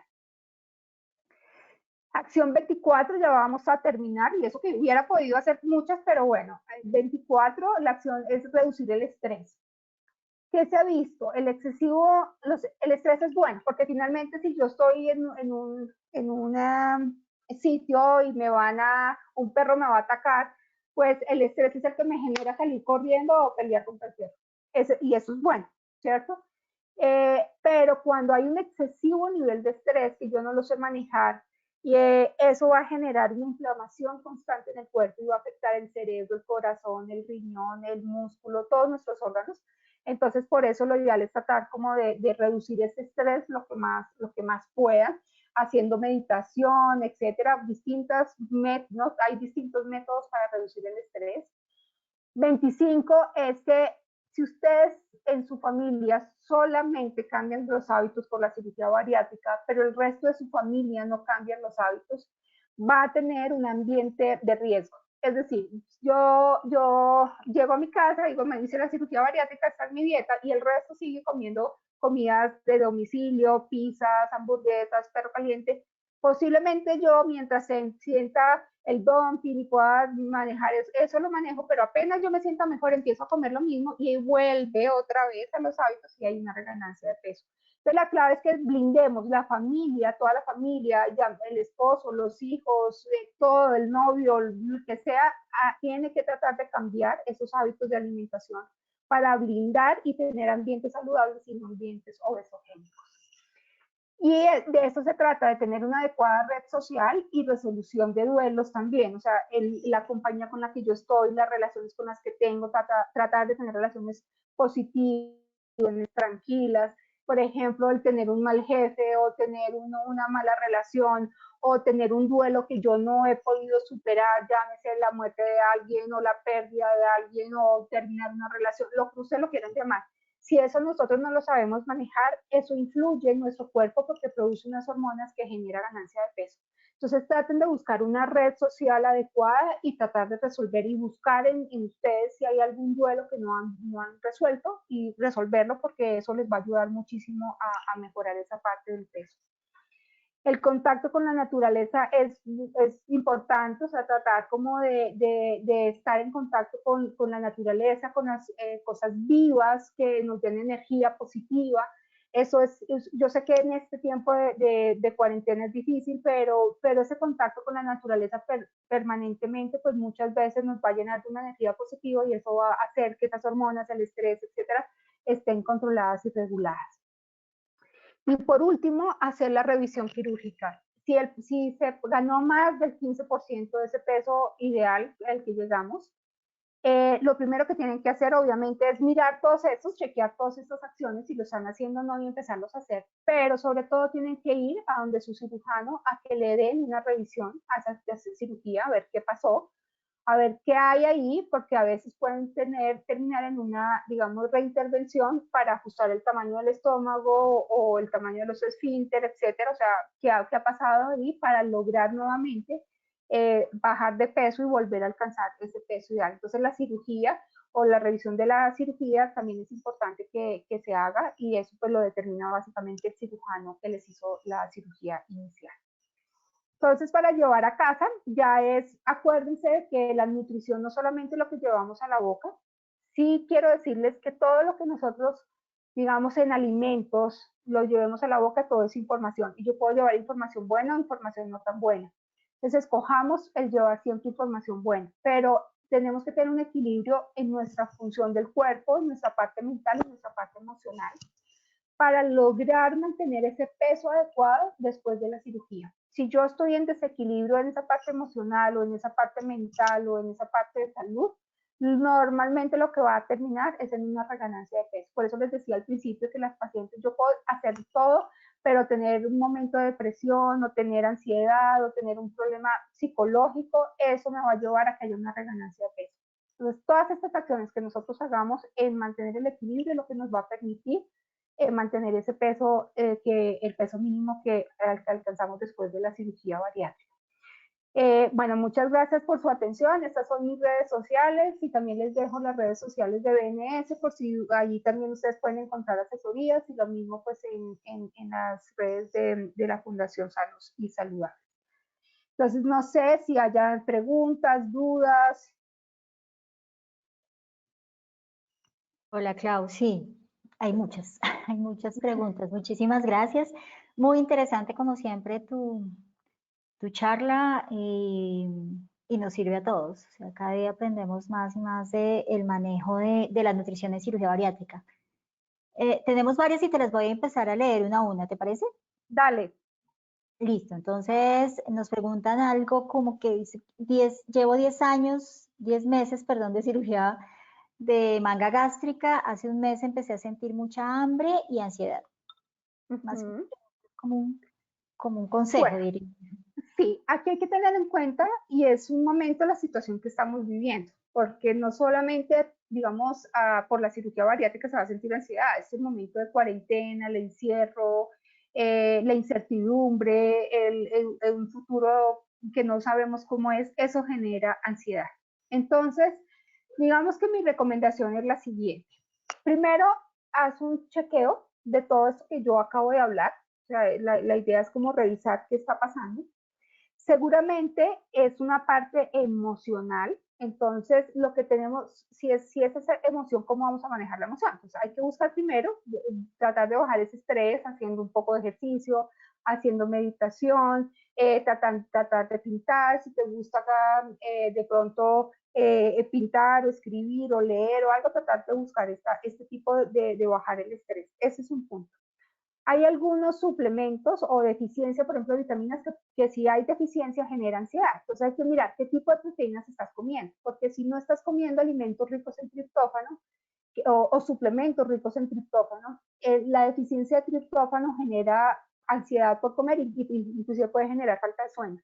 Entonces trata de buscar proteínas, por ejemplo, como el pollo, proteínas como el pescado, nueces, almendras. Puedes buscar, por ejemplo, trocitos pequeños de chocolate de 70% cacao. Y estos son alimentos ricos en triptófano. Si estás tomando una proteína, ojalá sea una proteína de lactosuero, la proteína de lactosuero tiene triptófano y te va a ayudar a mejorar esto. O puedes utilizar, mira, si estás tomando multivitamínicos que tengan zinc, por ejemplo, que es fundamental, que tengan magnesio. Y si eso todo está chequeado y está bien, mi recomendación es que hay algunos suplementos, por ejemplo, que puedes utilizar un poco más concentrados de zinc. O sea, hay unos que tienen zinc, magnesio, que tienen vitamina C, y que tienen hasta melatonina, y algunos que eso te pueden ayudar a regular como esa parte de emocional. Hay algunos también medicamentos, digamos, funcionales que pueden ayudar, pero normalmente esto pasa es porque puede haber déficit de algunas vitaminas y minerales. Entonces hay que chequear que no tengas déficit de esas vitaminas y minerales.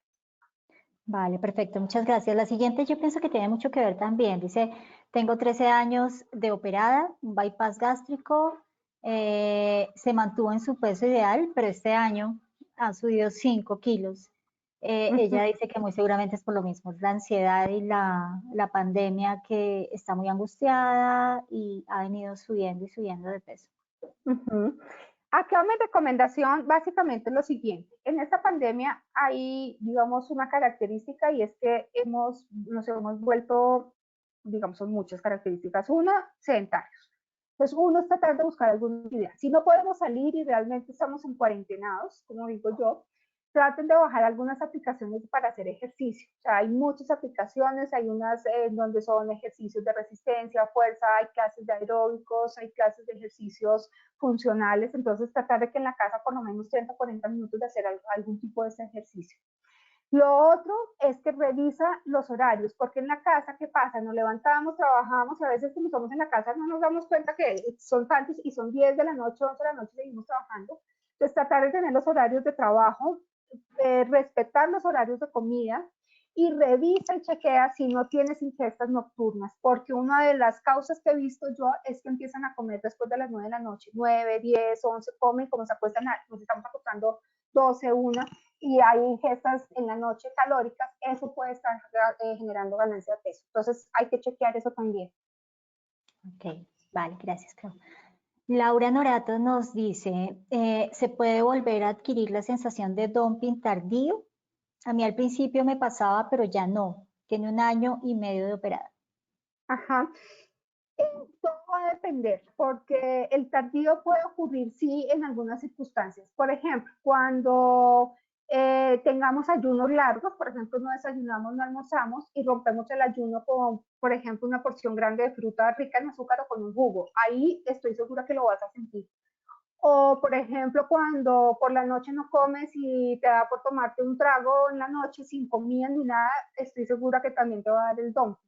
Entonces, mientras tengas unos horarios de comida, no comas azúcar, o si comes azúcar y lo comes con algunas comidas, no vas a sentir el dumping. Pero el ingresar alimentos muy ricos en azúcar con un periodo largo de ayuno, ahí se siente el dumping tardío. Ok, vale. Bueno, Diana García pregunta, dice, fui operada hace 4 años por un sangrado estomacal. Yo, en lugar de subir de peso, cada día estoy más delgada. Ella sigue con pérdida de peso.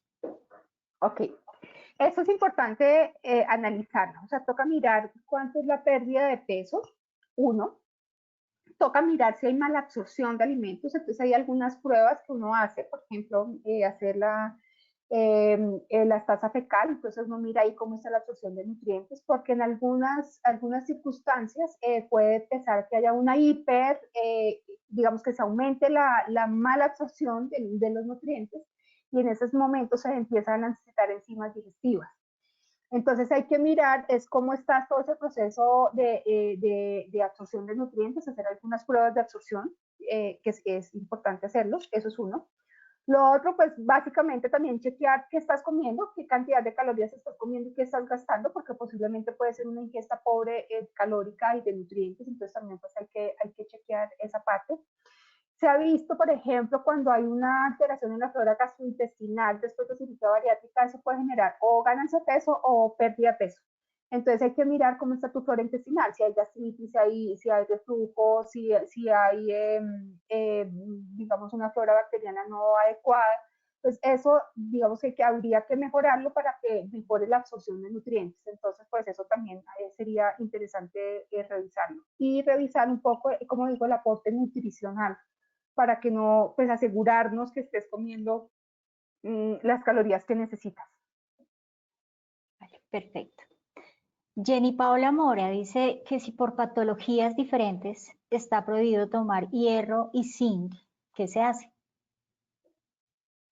Se tiene prohibida la suplementación de hierro y zinc. Sí, digamos que hay que mirar qué tipo de patologías son, ¿sí? Por ejemplo, si hay unos niveles altos de hierro en sangre o problemas hepáticos, pues no se puede tomar el hierro. Tocaría mirar si hay alguna forma de, mucho toca mirar cuál es la patología que hace que no pueda tomar el hierro en sí. Si no, lo que Mi uno busca es, patología es un trastorno afectivo bipolar y tengo prohibido por el trastorno el hierro y el zinc. sí, ahí lo que toca estar mirando básicamente es chequeando los niveles y si, pues mirar que estén siempre dentro del rango normal y que dentro de la alimentación estés comiendo alimentos fuentes de zinc y de cobre. O sea, mirar que dentro de la alimentación lo estés aportando, porque ahí no vas a tener problemas. El problema es la suplementación. Entonces, con los alimentos, tratar de que siempre estés comiendo fuentes de estos dos alimentos, carnes rojas, vísceras, productos cárnicos, pollo, huevo, etcétera, y mirar si los estás comiendo bien y si no, pues si están muy bajitos, pues ahí sí ya tocaría buscar la asesoría del médico y mirar si se utiliza parenteral o cómo se suplementa. Ok, Jenny también tiene la duda si los multivitamínicos ayudan al aumento de peso. No, los multivitamínicos, acuérdense que las vitaminas y los minerales no aportan calorías, lo único que aporta vitaminas y lo único que aporta calorías son los carbohidratos, las proteínas y las grasas. Las vitaminas y los minerales son cofactores para producir esa energía. Entonces, digamos que por sí, pues las vitaminas no aportan calorías, entonces no van a contribuir a la ganancia de peso. De hecho, hay muchas alteraciones, digamos que la falta de vitaminas y minerales inclusive es lo que puede generar esa ganancia de peso, porque hay muchos procesos metabólicos, por ejemplo, todo el proceso del ciclo de Krebs y toda esa parte metabólica para producir energía requiere de esas vitaminas y minerales para hacerse. Entonces, la deficiencia de eso puede frenar esos procesos metabólicos y generar ganancia, digamos, ganancia de peso, pero la falta de los nutrientes, no estar tomando los nutrientes en sí. Vale, perfecto. Aleida Dimas dice, ¿a partir de cuántos meses hay riesgo de reganar peso? Lo que se ha visto es que la reganancia de peso empieza alrededor de los 18 a 24 meses. Ahí es cuando hay que empezar a mirar. Y digamos que es mucho más intensa a los 6 años después de la cirugía. Si se gana peso antes de los 24 meses, hay que empezar a chequear lo que digo, de pronto que haya una dilatación del pouch o alguna alteración de la anastomosis, etcétera, de la cirugía, podría ser uno. Y pues tocaría revisar toda la parte nutricional y la actividad física y eso para mirar los factores de ganancia de peso. Pero si todo está bien, si todo se hace bien, normalmente la reganancia puede empezar a partir del segundo año de cirugía. Bueno, Samara Cárdenas dice, llevo 10 meses de operada, manga gástrica, en los últimos 2 meses me ha dado mucha ansiedad, desde la cirugía nunca he sentido hambre, pero la ansiedad me desespera, o sea, más que hambre es la ansiedad. Bueno, hay cositas que podemos hacer con la ansiedad inicialmente y es tomar, por ejemplo, cosas como, por ejemplo, la cúrcuma. La cúrcuma ayuda muchísimo. El jengibre ayuda a bajar esta ansiedad. A tomar bebidas, por ejemplo, con canela o utilizar condimentos como la paprika o como la pimienta, el té verde, la aloe vera. Todo eso puede ayudar a disminuir un poco esa ansiedad. En algunas circunstancias ya es importante tomar, digamos, un suplemento, digamos, funcional, que tenga zinc, que tenga el Q10 también puede funcionar, o que tenga magnesio, por ejemplo, y eso hace que se disminuya esos niveles de ansiedad. Pero realmente tocaría evaluar muy bien qué factores hay para producirlos. Pero lo que yo te digo, esas sustancias te pueden ayudar. Tomar, por ejemplo, cúrcuma con un poquito de maca, por ejemplo, eso te ayuda a bajar un poco la ansiedad. Vale, perfecto. Jimena Lozada dice, el agua sola me genera reflujo. Si la combino con Clyde o una bebida de estas, ¿Hay algún problema o tomar Gatorade muy seguido? Bueno, esa es una por ejemplo, de las causas que hemos visto de ganancia de peso, porque se quedan con el Gatorade después del año o 2 años de cirugía, y el Gatorade, acuérdense que tiene azúcar, y el Gatorade la función es que es más para hidratar después de ejercicio. Entonces lo ideal es no tomar Gatorade. Si no te gusta el agua, yo te recomiendo hacer más aguas, digamos, tipo infusiones con frutas, con hierbabuena, con menta, con frutos rojos, con el mismo jengibre, con el aloe vera. O puedes utilizar, digamos que no soy muy amiga del Clyde en exceso, pero echarle pequeñas cantidades al agua como para cambiar el sabor. El limón también puede ayudar a mejorar el sabor. Entonces, como aguas saborizadas lo puedes utilizar. Y el reflujo con el agua está muy relacionado, pero normalmente está relacionado porque se toma mucho volumen en un momento. Entonces, lo ideal es tomar el agua por pequeños sorbos, o líquido por pequeños sorbos, no en volúmenes grandes. Ok, gracias.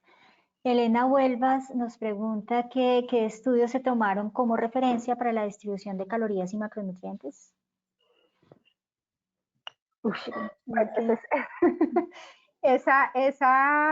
Digamos que hay muchos estudios recientes y que se han cambiado, y por eso existen ahorita una norma, digamos así, que se llama las recomendaciones de nutrientes y energía para la población colombiana.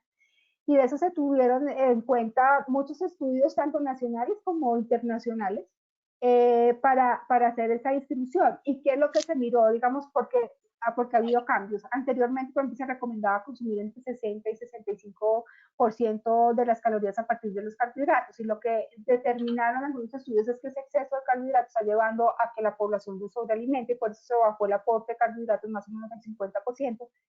Y se subió al aporte de las grasas. Hay un estudio, por ejemplo, en las grasas, que son los estudios el doctor Kiss, el de WHO. Bueno, hay muchos estudios en donde han demostrado que el reemplazar, por ejemplo, los carbohidratos por grasas saludables mejora el peso. Entonces, digamos que todos estos estudios son hechos estudios poblacionales, son hechos multicéntricos, de intervención, en donde eso permite, digamos, determinar que el aporte calórico debe ser pues el 25% a partir de las proteínas, el 30% a partir de las grasas, y más o menos el 50% o 45% a partir de los carbohidratos. Es más estudios poblacionales. El ENZIM, por ejemplo, en Colombia es uno de los estudios que se tiene en cuenta. El ENLANS también. Hay varios estudios que se tienen en cuenta para eso. Vale, gracias. Diana Enríquez nos pregunta que si es verdad que está prohibido para el resto de la vida frutas como el kiwi, la pitaya, la granadilla, por las semillas. Están prohibidas al principio de la cirugía, pero cuando ya el intestino está totalmente restablecido, se puede comer cualquier fruta. O sea, la verdad, no hay que hacer restricción de ninguna fruta. Lo importante es la cantidad que se come, pero no. O sea, cuando el intestino ya después de los 2 meses ya está totalmente restablecido, pues se puede comer cualquier fruta, no hay restricción. Ya a no ser que sea, pues, si lo vamos a llevar a un plan individual y hay una intolerancia, pues ahí sí no, pero en términos generales no hay prohibición de ninguna fruta. Digamos que lo único que yo les digo es, después de la cirugía bariátrica, lo único que ustedes tienen que tener en cuenta es que ustedes no pueden tomar concentrados de azúcar o de glucosa, o por ejemplo hacerse la curva de glucosa con la carga, esa naranja, la carga de glucosa que se hace, porque ahí sí les da el síndrome de dumping tardío, les da una hipoglicemia. Entonces, digamos, néctares y cosas concentradas de azúcar, lo ideal es que no lo coman porque les da el dumping tardío, pero comer kiwi, patilla y eso después de los 2 meses no hay ningún rollo. Vale. Bueno, Lucía nos pregunta que cómo es el tema de las proteínas con los veganos. Bueno, eso es importante. Ser vegano es bueno mientras lo hagan bien. Entonces, lo ideal es que en el vegetarianismo igual se necesita comer entre 60 y 80 gramos de proteína. Entonces, lo que tenemos que mirar es primero tener en cuenta que las proteínas de origen vegetal siempre le va a faltar un aminoácido. Entonces, yo tengo que completarlo con ese aminoácido, con un alimento que tenga el aminoácido que le hace falta al otro. Entonces, por ejemplo, si yo como frijoles, lentejas o garbanzos, lo ideal es que yo lo combine con un cereal como el arroz o el maíz, por ejemplo, para completar la proteína. Eso es un punto importante. Lo otro que hay que mirar es qué volumen de proteína tienes que comer, porque si yo, por ejemplo, en 100 gramos de carne tengo 20 o 30 gramos de proteína, en 80 gramos de un frijol o lenteja solamente tengo 10 gramos de proteína. Entonces tendría que comer o buscar ciertos alimentos muy ricos en proteína para lograr el aporte de los 60 80 gramos de proteína. Entonces yo tendría que mezclar, por ejemplo, el arroz con nueces y almendras, o mezclar, por ejemplo, los frijoles con arepa, o la lenteja con arroz. Hacer esas mezclas para lograr un aporte adecuado de proteína. Pero después de la cirugía bariátrica, mi recomendación es que siempre se esté chequeando que se coma esos 60 gramos de proteína, o si no, buscar un suplemento concentrado que te dé muy buena, por lo menos 20 o 25 gramos de proteína para lograr esos 60 gramos de proteína.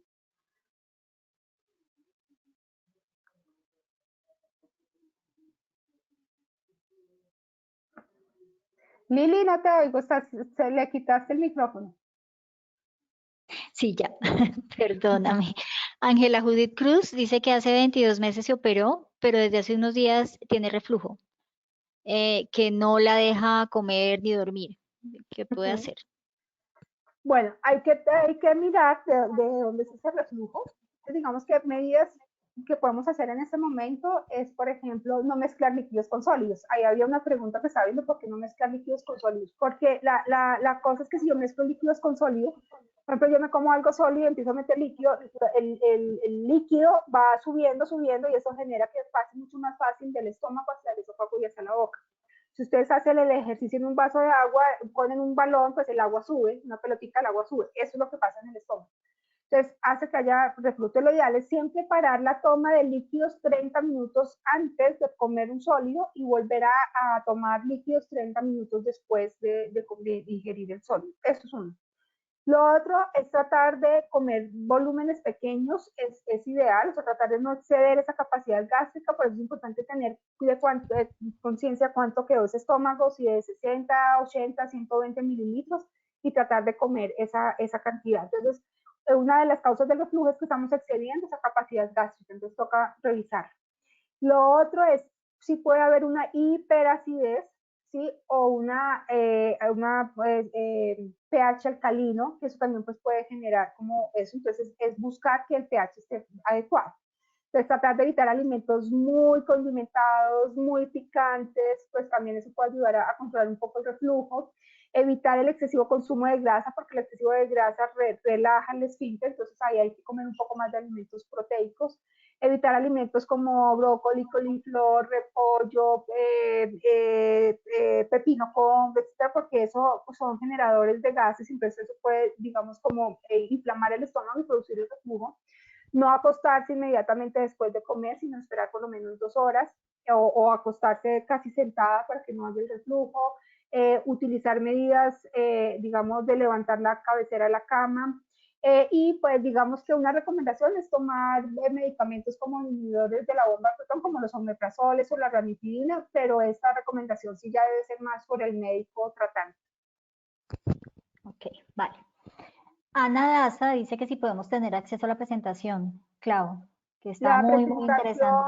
La presentación queda grabada y no sé si, creo que Bariátrica la sube a las redes o algo, entonces ahí queda. Igual yo no tengo rollo, mejor dicho. Y en el SECNI, en las redes del SECNI, muy seguramente también lo puedes compartir. Pero sí, la presentación queda grabada y la compartimos siempre en las redes sociales. Josefina nos dice, eliminar el azúcar ha sido imposible. Dice, soy adicta en mayúscula. El azúcar es algo así como la droga al drogadicto. Entonces, si la comemos, pues el cuerpo más nos va a pedir. Recomendaciones. Si voy a poner un ejemplo, si a un tinto le adicionan 3 cucharaditas, pues bájele a 1,5. Si en el día se come 3 bocadillos, bájele a 1. Si se come 2 helados al día, bájale a 1. O sea, irle bajando paulatinamente, poco a poco, lo que más se puede, irle bajando a lo que se puede. Mi recomendación es más busquen el azúcar, traten de buscar o disminuir el azúcar oculto en los alimentos. Entonces aquí voy a hablar de una cosa que es fundamental, que no lo hablé, es que si seguía dando, creo que podríamos dar hasta las 10 de la noche. Los alimentos light no son tan light, no son tan buenos, no son tan saludables, no todos, hago la aclaración. Porque hay muchos alimentos light que le quitan el azúcar, pero le ponen, como les decía, dextrosa, fructosa, etcétera, y termina siendo azúcar. Entonces, mi recomendación es que miren las etiquetas y que no tenga este tipo de nutrientes. O sea, no, yo a veces prefiero que disfruten más un bocadillito que un bocadillo light. O sea, cómanse el postrecito casero, rico, disfrútenlo más que ese light porque tiene mucho más cosas químicas. Y traten de que el azúcar, porque acuérdense que el azúcar después de la cirugía bariátrica les va a dar pumping. Entonces traten de, estos son consejitos, pero traten de pequeñas cantidades al terminar el almuerzo o una comida grande, no solo, o sea, no se coman el azúcar a las 5 de la tarde, a las 4 de la tarde, porque eso aumenta el peso, les da dumping, aumenta resistencia a la insulina. Entonces es mejor como comerlo cerquita del alimento. Pero mi recomendación en general es quitarlo, ¿sí? Si definitivamente es muy difícil, hay que ir buscando la forma de irlo disminuyendo y de comerlo de una forma mucho más saludable. Vale, perfecto. Bueno, Diana Cagua también nos dice que interesantísima la presentación y está interesada en conocer sobre el etiquetado. Tú hiciste también una conferencia sobre etiquetado que vale la pena que lo publiquemos otra vez, la tenemos en grabación, entonces también muy seguramente en redes sociales vamos a volver a compartir esa conferencia sobre etiquetado nutricional, cómo leer y cómo entender las etiquetas. Aquí Elena Huelvas nos pregunta que qué probióticos comerciales podemos utilizar. Ojalá con no. Bueno, hago la aclaración que yo no vendo productos, entonces, pues, porque no, pues no es como bueno.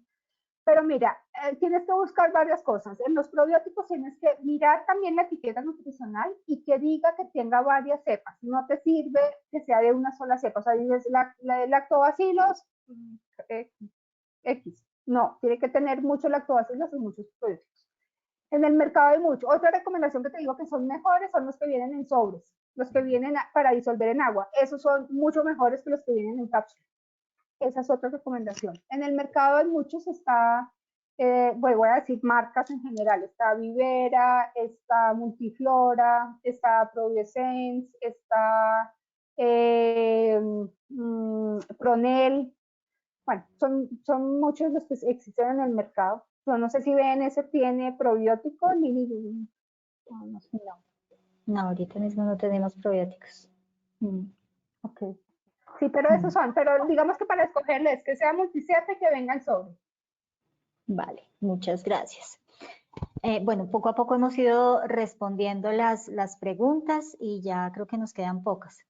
Aquí nos pregunta Jenny Paola Mora, nos dice más bien que la proteína New Body o New Boy Body da una sensación de llenura más extensa comparada con otra proteína. ¿Por qué puede ser? Lo que pasa es que miren, esa proteína, la proteína de New Boy Body es una proteína de lactosuero. El lactosuero, yo les decía ahorita que tiene unas ventajotas con relación a otra, y es que uno tiene aminoácidos ramificados que nos va a ayudar a mantener la masa muscular. Y les hablaba del triptófano, y el triptófano en esta proteína es alto. Entonces, esa es una de las ventajas que tiene la proteína, por ejemplo, porque primero en una medida, pues hay 27 gramos de proteína, pero está casi que el aporte del 100% del triptófano que necesitamos al día. ¿Y esto qué va a generar? Que les produzca esa sensación de llenura y no estén con la necesidad de estar picando. Ahora, si están en la etapa inicial de la cirugía y la idea es que coman de a poquitos, una de las recomendaciones es dividir esa medida de la proteína en en 2 o 3 tomas, pero que aseguremos el aporte de la proteína, de esos 27 gramos de proteína, pero que no estemos tan saciadas para poder tomar los líquidos o la comida que inicialmente nos manda el nutricionista o hacer todas las fases que nos manda el médico o el nutricionista. Pero, por ejemplo, es una ventaja utilizarla después, digamos, de las personas que llevan un año de cirugía y todo, utilizar esa proteína en batidos o algo, porque precisamente al utilizarlo, eso van a hacer que no sientan hambre y no estén con ese picoteo o esa rumiación que yo les decía. Entonces, esa es una de las ventajas, pero es por el triptófano que tiene y por la fibra que tiene, además. Muy seguramente también por el alto aporte de proteína. Claro.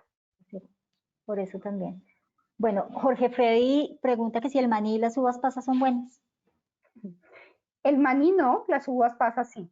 El maní, ¿por qué no es bueno? Es bueno comer pequeñas cantidades, pero el maní a veces se confunde como si fuera un fruto seco, como las nueces y las almendras, y no es un fruto seco, es una leguminosa. Es como el frijol, la lenteja, pero a diferencia de todas esas, tiene grasa y tiene un tipo de grasa que es inflamatorio, produce inflamación. Entonces, por eso el maní no se recomienda en grandes cantidades. Yo normalmente recomiendo más nueces, almendras, marañones, piñones, pistachos, etcétera, porque tienen mejor tipo de grasa. Esa es otra charla que en algún momento tendríamos que darla, porque es que escoger grasas es también de una hora explicarles cómo escogerlas. Entonces, pues prefiero más nueces, almendras porque el mismo maní. Y las uvas pasas, pequeñas cantidades, ayudan a hacer un ejercicio, por ejemplo, con las uvas pasas, coger una uva pasa, llevarla a la boca, masticarla, masticarla, y así comer las uvas pasas pueden generar mucha sensación de saciedad y sensación placentera. Entonces, digamos, y es el dulce, es un alimento dulce que hace que uno siente como ese placer y no está comiendo azúcar en realidad. Entonces, pues es bueno consumir las uvas pasas o las arándanos secos también. Es una de las cosas que se pueden comer sin problema. Vale. Bueno, Maripara, llevo 2 años de cirugía con manga gástrica y llevo el último año con mi peso que sube y baja 2 kilos aproximadamente, pero no ha logrado seguir bajando de peso. Ahora pesa 71 kilos y se supone que el peso ideal es 60. Me ha dicho la nutricionista que ese era el peso ideal y qué puede hacer para seguir bajando de peso. Lo que pasa es que al principio yo hablaba que no siempre se alcanza el peso ideal y eso, digamos que el cirujano y el nutricionista que se trate debe ser muy clara en eso, porque a veces no se alcanza el peso ideal. Lo ideal es perder el 90, digamos que se considera que si se pierde el 90% del exceso de peso, pues sería una pérdida adecuada. Entonces fíjense que ahí no está específicamente que sea el peso ideal. Lo que hay que mirar es que a veces cuando no se siente el dumping o no se siente la sensación, pues hace que uno que las personas coman un poquito más y esto puede generar ese exceso calórico y frenar la pérdida de peso. Entonces ahí hay que mirar, digamos, hacer una revisión de qué se está comiendo, las frecuencias de las comidas, si hay el picoteo, si hay una ingesta de líquidos con calorías, y buscar estrategias para lograr perder un poquito más de peso. Pero acuérdense que el peso, digamos, el peso nadir, el peso que se mantiene, se logra llegar hasta el año de la cirugía, casi al año y medio, se puede seguir perdiendo peso. Hay que mirar esas estrategias. ¿Qué estrategias se pueden llevar para perder peso? Vale, gracias. Mira, Pilar Cruz dice que cuál sería la porción en gramos para una paciente después de 3 años. Yo pensaría que es proteína. No Si sé es si de proteína, la porción más o menos son 80 gramos. De 80 gramos, no creo que coma más de 80, o sea, no le quepa más de 80. Entonces la porción son 80. Si hablamos de harina, de carbohidratos, arroz, eso, la porción más o menos va entre 40 y 50 gramos. Esa sería como la porción ideal. Si hablamos de verduras, pues la porción es más o menos unos 50, 80 gramos de verduras y una porción pequeña de fruta de más o menos 40 gramos. Vale, gracias. Luisa, lleva 1 año y 4 meses de cirugía bariátrica y desde la cirugía la ingesta de agua ha sido muy difícil para ella. Se atora muy rápido y siempre tiene la sensación de sed. Toma sorbos de agua y ya se siente pues lleno. Sí. La sensación de sed es porque puede haber algo de deshidratación. Entonces tocaría también revisar qué tanto sodio o qué cantidad de sal está comiendo en la dieta. También puede ser que el esfínter o la anastomosis que está muy cerradita, entonces eso también pues, va a producir esa dificultad en tomar líquidos o de sentirse llena. Ahí la clave yo diría es como siempre tomar líquidos muy lejos de los sólidos, tratar de evitarlos y tratar de mantener esa ingesta de líquidos por sorbitos muy pequeños y verificar porque a veces el agua sola, bueno, en ciertos pacientes hago la aclaración, no en todos, tomar agua y no comer mucho sodio, pues puede generar mayor deshidratación, porque recordemos que para tener una buena hidratación necesita sodio, agua, un poquito de azúcar y un poquito de potasio. Entonces, digamos, se podría probar para mejorar un poco esa hidratación, tomar algunos sales de hidratación o bebidas de hidratación no tan altas en electrolitos. Eso también se podría mirar. Sí, o multivitamínicos que tengan de pronto la adición Exacto, de fibra y de sodio y potasio. Hay algunos multivitamínicos líquidos, por ejemplo, que tienen, o vienen en polvo, que tienen electrolitos y tienen el poquito de fibra y tiene sodio, tienen potasio, entonces eso también sí. Bueno, gracias. Nos preguntan que cómo pueden reemplazar el huevo y el pollo si no les gusta. Pues digamos que si lo vamos a reemplazar por alimentos, pues estaría o fileticos de carne de cerdo, por ejemplo, o fileticos de pescado, o pues algo de proteína de origen vegetal, o si definitivamente no se logra, yo mandaría el suplemento nutricional. Sí.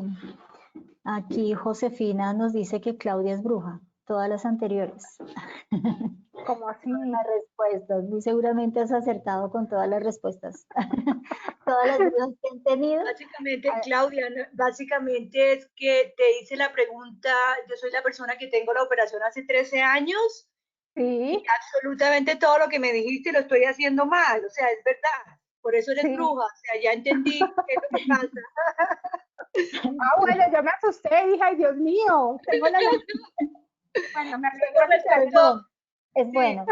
sí, gracias. Bueno, Sandra, quisiera saber cómo manejo la ansiedad, manga gástrica en 5 meses, 10 kilos de reganancia, 2 años operada. Mira, yo te soy sincera, ya digamos que hay cosas, hay sustancias que podemos hacer, revisar la parte de la dormida, revisar la parte de la luz, revisar la parte que está generando esa ansiedad, etcétera. El consumo de estos alimentos como nutracéuticos como el jengibre, el paprika, la canela, el clavo de olor, bueno, todas esas cosas te pueden ayudar a mejorar la ansiedad. Pero yo personalmente, si te has subido 10 kilos, mi recomendación es que pidas cita donde el cirujano, pidas cita donde tu nutricionista, pides cita al psicólogo y de una forma multidisciplinaria tratarla.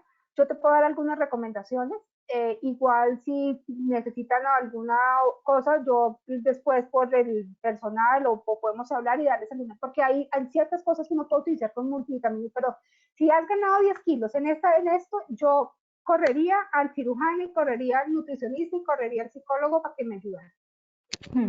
Sí, totalmente de acuerdo. Bueno, Jorge Freddy nos pregunta que si las cervezas light son convenientes. Las cervezas light, pues ¿qué tienen? ¿Qué no tienen? ¿Cuál es el objetivo de la cerveza? Pues va a tener menos alcohol y posiblemente un poco menos de azúcar o de cebada, digámoslo así. Pero finalmente pues tiene calorías y finalmente, eso es lo malo del light. A mí me preocupa mucho esa neuromarketing, porque entonces light no tiene calorías, no tiene alcohol, entonces puedo tomar todo lo que quieras. No, pues si tú miras, tiene alcohol, tiene calorías, pero pues no tantas. Entonces como conscientemente crees que no tienen tanto, entonces no te tomas una, sino 4 o 5, ¿cierto? Entonces en ese sentido es mejor que te tomes una o dos normales. O sea, da lo mismo. Entonces, mi recomendación es no tomar. Mi recomendación definitivamente es no tomar. Si vas a tomar, preferiría realmente que te tomes uno o dos calmaditos, bien habladitos, bien conservaditos, bien rico, hasta normales, que inclusive el light. Realmente esa es mi recomendación. Porque es que el light psicológicamente nos hace pensar que es menos, entonces tomamos más. Y finalmente terminaste tomando muchísimo más de lo que tú hubieras tomado si te tomas una cerveza. Normal. Vale, perfecto. Aleida, ¿al comer rápido puede ceder el estómago o el intestino? Sí. Acuérdense que el estómago tiene una función importante y es mezclar los alimentos con el jugo gástrico, con ácido clorhídrico, para prepararlo para la absorción. El estómago no tiene dientes y si está operado, o sea, es más chiquito y ahí sí que menos tiene dientes, ¿sí? ¿A qué me refiero con eso? El estómago no tiene la capacidad de empezar a terminar de triturar el alimento, por eso es tan importante que arriba de la boca se triture y se mastique y se mastique y se mastique, ¿cierto? Ahora, si yo no mastico bien, no trituro bien y me paso los pedazos de carne grandes, pues el estómago tiene que empezar a trabajar el doble para poderlo triturar, manejar, y entonces empieza a crecer y empieza a crecer y puede crecer y empezar a agrandarse. Entonces, por eso la clave es que siempre coman, mastiquen muy bien y no pasen el alimento entero, porque además de que empieza a crecer el pouch, pues también va a empezar a haber gastritis, úlcera, reflujo, etcétera. Vale, gracias. Álvaro, ¿qué hay de cierto que las bebidas gaseosas, así sean sin azúcar, dañan la cirugía? No daña la cirugía. O sea, mi análisis es que eso es, o sea, yo creo que eso es un cuento. A ver, a lo que me refiero es, como en sí no daña la cirugía, pero las gaseosas, light, normales y todo, si ustedes se pueden analizar qué ingrediente tiene natural, ninguno, todo es un químico. Y esos químicos nuestro cuerpo muchas veces no son capaces de metabolizarlos, utilizarlos. Son, digamos, sustancias que van a inducir o nos van a aumentar o alterar como esa función hormonal adecuada. O sea, son disruptores hormonales. Entonces, lo que les daña, me refiero a que el término que me daña la cirugía es que te vuelves a subir de peso. Esa es la razón, no que la anastomosis o la cirugía como tal se dañe, sino simplemente que se te daña es porque te subiste de peso. Esa es la razón. Bueno, Luisa nos pregunta que si tomar vino con las cenas, no seguido, una vez al mes, ¿qué tan malo es? Si es con la comida, o sea, si es al momento que estás comiendo, sorbitos pequeños con la comida, no pasa nada. O sea, te puedes tomar una copa de vino conversadita, con una comida bien rica, no tienes ningún rollo, no. Lo grave sería lejos de la comida y mucho volumen porque hay calorías, habría dumping tardío, y podrías, pues se te baja el azúcar, etcétera. Entonces, un vinito con una comida no pasa nada. Vale. Obviamente ya cuando el intestino está adaptado, ¿no? Eso no a los 8 días de la cirugía. Aleida nos pregunta que si es recomendable consumir proteínas como la que tomamos post-bariátrica. Si no se alcanza el aporte calórico con la comida, se debe tomar el suplemento nutricional. Así sea a los 3, 4 años, 5 años. Si con la dieta no se logra alcanzar, sí lo recomiendo. Si come muy bien y logramos un buen aporte de nutrientes y todo, pues no se necesita. Eso sí también. O sea, hay que mirarlo de una forma individual. Vale. Bueno, Mayra tiene una duda, es ¿por qué no es recomendable mezclar líquidos con sólidos? Lo que decía ahorita, si yo estoy comiendo un sólido y mezclo el líquido, se desplaza el líquido hacia arriba, o sea, y eso genera reflujo, produce náuseas, puede producir paso de ácido, que el medio es el agua, hacia el esófago y hacia la boca, y eso puede generar pues, hasta sintomatología de oído, boca, como sensación de dolor y carraspeo en el esófago. Entonces, esa es la razón, simplemente porque favorece el reflujo gastroesofágico. Bueno, Diana Cagua, la recomendación de la nutricionista fue beber G-Active o G-Active, ya que es una bebida que no trae dulce. Si es recomendable continuarla, llevo 16 meses del sleeve gástrico. Pues si no tiene azúcar, la verdad no lo conozco, pero si la tabla nutricional no tiene azúcar, pues se podría tomar. La clave es que no tenga azúcar. Ok. Jorge Frey dice, ¿cuánto tiempo después de cada comida es conveniente consumir las bebidas? A los 30 minutos. 30 minutos, vale. ¿Qué tanto arroz se puede consumir? Nos pregunta también Jorge. La porción, digamos, puede ir entre un promedio de unos 30 40 gramos después de la cirugía. Ahorita mismo les damos otra de redes sociales, las de Claudia, las del CEGNI y también las de BNS para que tomen notas que nos las están preguntando ahí. María Fernanda Clavijo, a los 2 años de la cirugía me diagnosticaron esofagitis erosiva, grado B, gastritis eritematosa antral y pliegue gástrico subcardial engrosado. ¿Esto me puede estar ayudando con la reganancia de peso? Pues podría ser. Y la clave es qué tratamiento estaban teniendo. O sea, no dicho, porque esto hay que mirar. Seguramente, haciendo yo análisis, le mandaron antiácidos, para el reflujo, le mandaron ciertos medicamentos, algunos de los medicamentos para el reflujo, para la gastritis, para todo, inhibe la absorción de algunas vitaminas y minerales. Inhibe la absorción del hierro, inhibe la absorción del magnesio, inhibe la absorción de la B12, etc. Entonces, mi recomendación es mirar cómo están los niveles de esas vitaminas, porque si esas vitaminas están en déficit, puede ser una razón de la ganancia de peso. O sea, el medicamento que estás tomando puede hacer déficit de vitaminas y minerales y ese déficit te lleva a ganancia de peso. Pero no es la patología como tal, sino el déficit del nutriente. Vale, gracias. Agradecen muchísimo la charla, muy interesante. Les han encantado todos los tips que nos has dado hoy. Y aquí hay otra pregunta de Leida. Dice, yo pesaba 106 kilos antes de la cirugía y en 9 meses bajé 26. Está en 77. Pero me preocupé que el último mes no bajó. Es como lo mismo. Sí, yo creo que ahí revisa, o sea, todos estos puntos, no sé si los tuvieron en cuenta o bueno, mañana, pasado mañana cuando se suban, revisar todos estos puntos y hagan un checklist. Y lo que no, empiecen a aplicar y seguramente empiezan a bajar de peso. Vale. Dice Geraldine, llevo 45 días desde mi cirugía y he bajado 9 kilos. ¿Es bueno bajar tanto y tan rápido? No te preocupes, eso es normal. Yo he tenido pacientes que en un mes me bajan hasta 15 kilos. O sea, todo individuo es distinto. Hay personas que bajan más lento, otras más rápido, pero que es la clave ahí que tengas cuidado, pues que no vayas a estar deshidratada, que estés comiendo bien, mira todas las guías que te dio tu nutricionista, tu médico y todo, que lo estés haciendo bien, pero hay personas que bajan mucho más rápido, o sea que no te preocupes. Vale, pues solo agradecimientos, muy interesante de parte de todos, todo lo que nos has contado hoy, los tips que nos han dado. Quieren que repitan todas tus redes, las redes del SEGNI, las redes tuyas, y yo también les voy a dar las de BNS para que nos sigan, donde también van a encontrar mucha información importante. Tengo micrófonos abiertos, ya lo cierro, ya. Donde van a encontrar información muy importante y valiosa para manejo de la cirugía bariátrica. Entonces, Clau, tus redes. Las mías personales son en Instagram, estoy como Claudia Angarita Gómez, y en Facebook estoy como Claudia Angarita Gómez, coach nutricional.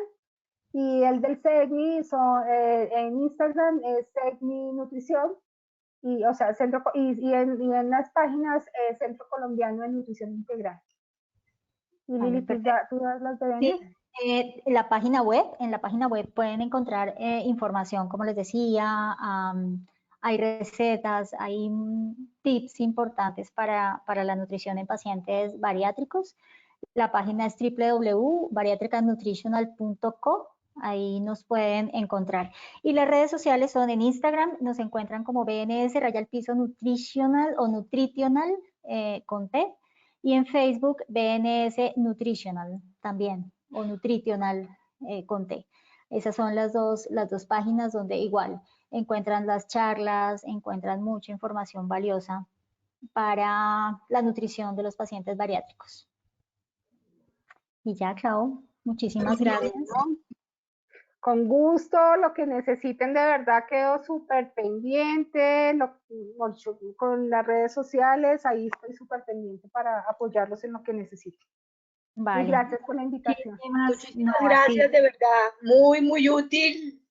Estoy impresionada, Claudia, excelente enfoque, excelente entender lo que nos está pasando. Muchas gracias por esta iniciativa.